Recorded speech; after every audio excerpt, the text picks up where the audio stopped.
جب یزید کے پالتو دہشت گرد ابن زیاد کے پاس امام علی مقام امام حسین علیہ السلام کا سر مبارک ایک تشت میں رکھ کر پیش کیا گیا تو ابن زیاد کے ہاتھ میں ایک چھڑی تھی۔ وہ بدبخت امام علی مقام امام حسین علیہ السلام کے مبارک ہونٹوں پر اپنی اس چھڑی سے ضربیں لگا رہا تھا اور ساتھ ساتھ کہنے لگا کہ میں نے بسم اللہ الرحمن الرحیم، شروع اللہ کے نام سے جو بڑا مہربان نہایت رحم کرنے والا ہے۔ محترم ساتھیو، السلام علیکم۔ محترم دوستو، کربلا کے تپتے صحرا میں یزید ملعون کے پالتو دہشت گردوں نے خانوادہ اہل بیت سلام اللہ علیہ پر ظلم و ستم کے وہ پہاڑ توڑے کہ رہتی دنیا تک یزید کو اور اس کے حامیوں کو تاریخ سیاہ الفاظ میں یاد کرتی رہے گی، اور اس کے حوارین اور حامین جن میں ابن زیاد، شمر، خولی بن یزید اور عمر بن سعد وغیرہ شامل تھے، یہ وہ بدبخت تھے جنہوں نے یزید ملعون کے ایک اشارے پر امام علی مقام امام حسین علیہ السلام اور ان کے خانوادہ کو بے دردی کے ساتھ شہید کیا، اور یہ بھول گئے کہ جس خاندان کی وجہ سے اللہ تبارک و تعالی نے ان کو ایمان کی اور اسلام کی دولت سے مالا مال کیا ہے، شرف یاب کیا ہے، اسی خاندان کے پھولوں کو یہ کربلا کے ریگستان میں تپتی ہوئی ریت پر مسلنے لگے تھے، اور یہی نہیں بلکہ مقدس ہستیوں کو بے دردی کے ساتھ بھوکا پیاسا رکھ کر شہید کر کے نہ صرف ان کی خواتین کا مال اسباب لوٹا، ان کے خیموں کو جلایا، بلکہ ان شہداء کے مبارک جسموں کو شہید کر دینے کے بعد بھی ان کے اجسام مبارک کے تقدس کو پامال کیا، اور ان کے مبارک اجسام کو ان کے سروں سے الگ کر دیا، اور ان کے سروں کو نیزوں کے اوپر بلند کر کے شہر شہر گلی گلی پھرایا، اور ان کو باغی قرار دے دیا گیا، اور ان کے باقی ماندہ اجسام مبارک کو کربلا کے تپتے صحرا پر ہی بے گور و کفن چھوڑ دیا گیا۔ اپنے ہلاک ہونے والے واصل جہنم ہونے والے سپاہیوں کو تو عزت اور تکریم کے ساتھ ان بدبختوں نے جنازے پڑھا کر دفن کر دیا تھا، لیکن خانوادہ رسالت کے یہ ننھے پھول اور یہ جوان اجسام مبارک کو کربلا کے میدان میں ہی چھوڑ دیا گیا، اور ان کے سروں کو اپنے نیزوں پر بلند کر کے آگے روانہ ہونے لگے،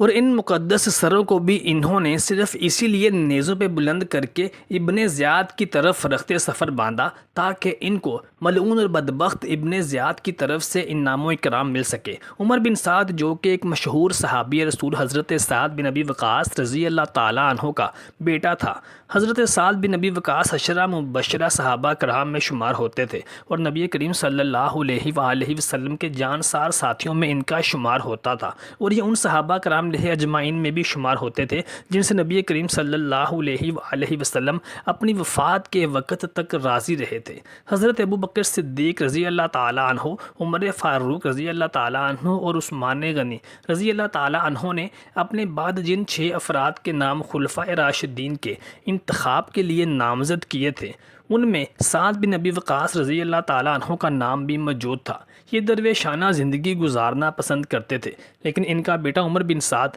زمانے کی رنگینیوں میں کھو چکا تھا۔ یہ پرفتن دور میں ان فتنوں کا اور آزمائشوں کا شکار ہو چکا تھا، چنانچہ اس نے کئی بار اپنے والد حضرت سعد بن ابی وقاص رضی اللہ تعالیٰ عنہ سے کہا کہ آپ بھی خلافت کے اور سیاست کے معاملات میں دلچسپی لیں اور خلیفہ منتخب ہونے کے لیے دوڑ دھوپ کریں، تو حضرت سعد بن ابی وقاص رضی اللہ تعالیٰ عنہ، جو کہ سادہ زندگی بسر کرنا پسند کرتے تھے، انہوں نے اس کو سختی سے ڈانٹ دیا۔ یہی وجہ تھی کہ پھر اس نے اپنے باپ سے خائف ہونے کے بعد یزید کے تلوے چاٹنے کا فیصلہ کیا۔ جب سیدنا مسلم بن عقیل رضی اللہ تعالیٰ عنہ امام علی مقام امام حسین علیہ السلام کے نمائندے کی حیثیت سے کوفہ پہنچے تاکہ امام حسین علیہ السلام کے لیے کوفیوں سے بیعت لیں، تو ابن سعد نے بھی بعض دوسرے اشرافیہ کی طرح یزید کو خط لکھا اور تجویز دی کہ اگر کوفہ کو بچانا چاہتے ہو تو اپنے والی نعمان بن بشیر کو برطرف کر دو۔ جب مسلم بن عقیل علیہ السلام کو عبید اللہ ابن زیاد کے حکم پر گرفتار کر لیا گیا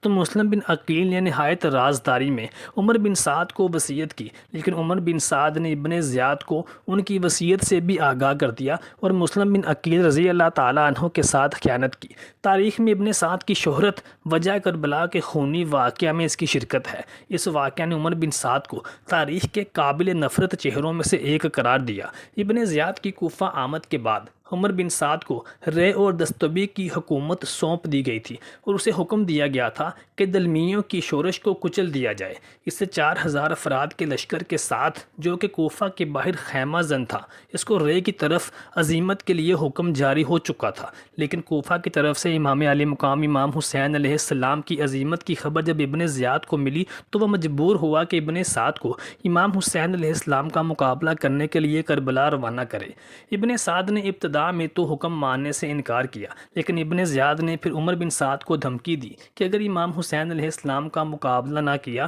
تو اس کو رے کی حکومت کا فرمان واپس کرنا پڑے گا۔ چنانچہ اس نے سر تسلیم خم کیا اور اپنے ماتحت سپاہیوں کے ہمراہ کربلا کی جانب روانہ ہوا۔ حضرت انس رضی اللہ تعالیٰ عنہ بیان کرتے ہیں کہ امام حسین علیہ السلام کے سر کو جب عبید اللہ ابن زیاد کے پاس لایا گیا تو امام حسین علیہ السلام کا سر ایک تشت میں رکھ دیا گیا تھا۔ وہ چھڑی کے ساتھ مارنے لگا اور اس نے ان کے حسن کے بارے میں کچھ کہا۔ حضرت انس بن مالک رضی اللہ تعالیٰ عنہ بیان کرتے ہیں کہ میں نے کہا، اے بدبخت انسان، اللہ کی قسم وہ سب سے زیادہ نبی کریم صلی اللہ علیہ وآلہ وسلم کے مشابہ تھے، اور اس وقت ان کے سر مبارک پر وسمہ یعنی خضاب بھی لگا ہوا تھا۔ ترمذی کی روایت میں ہے کہ انہوں نے کہا کہ میں ابن زیاد کے پاس موجود تھا کہ امام علی مقام امام حسین علیہ السلام کا سر مبارک رکھ کر لایا گیا، وہ ایک تشت میں رکھا ہوا تھا، تو ابن زیاد آپ کی ناک پر چھڑی مارنے لگا اور کہنے لگا کہ میں نے ایسا حسن نہیں دیکھا۔ میں نے کہا، سن لے، یہ نبی کریم صلی اللہ علیہ وآلہ وسلم کے سب سے زیادہ مشابہت رکھنے والے ان کے نواسے ہیں۔ یہ حدیث مبارکہ صحیح حسن غریب ہے۔ راوی البخاری و ترمذی۔ عبید اللہ ابن زیاد کے حضرت امام حسین علیہ السلام کے خلاف اقدام کرنے اور واقعہ عاشوراء کی جنگ کو برپا کرنے کی وجہ سے وہ شروع سے ہی مسلمانوں کی نگاہوں میں منفور اور بدنام ہو چکا تھا۔ خاص طور پر کوفہ کے مسلمان اس سے بہت زیادہ ناخوش اور ناراض تھے، جیسا کہ تاریخ کی نقل کے مطابق عبداللہ ابن عفیف ازدی جو کہ کتابی ہیں، وہ واقعہ کربلا کے بعد ابن زیاد کے پہلے خطبے کے درمیان میں اس نے ابن زیاد اور یزید کو خوب برا بھلا کہا، یہاں تک کہ کہتے ہیں کہ اس کی ماں یعنی ابن زیاد کی ماں مرجانہ نے اس کو بہت کوسا اور سخت برا بھلا کہا۔